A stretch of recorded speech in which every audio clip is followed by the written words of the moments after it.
change sur les réseaux, trop de liberté de tous les côtés, étonnant que l'adab a une limite. Le comportement des gens change sur les réseaux sociaux pour plusieurs raisons. Mais il y a des ouvrages, il me semble, contemporains sur ça, qui sont très intéressants.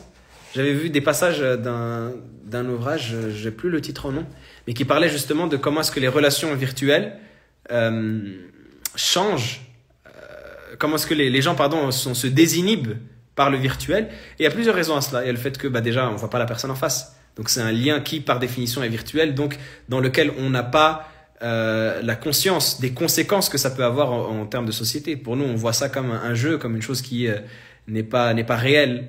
Donc on ne voit pas les conséquences que ça peut avoir sur la personne qui est en face, sur ou les propos que l'on tient, etc. Ça, c'est la première des choses.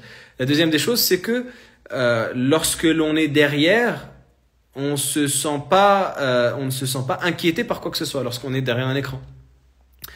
Le virtuel fait que ça désinhibe et ça désensibilise, ça déresponsabilise parce que on n'a plus donc on n'a pas la notion d'impact sur la personne et on n'a pas la notion également de responsabilité vis-à-vis de ce qui pourrait nous arriver. Alors que dans le public, on sait que lorsque on insulte quelqu'un en face, eh bien on risque une gifle, par exemple. Vous voyez ?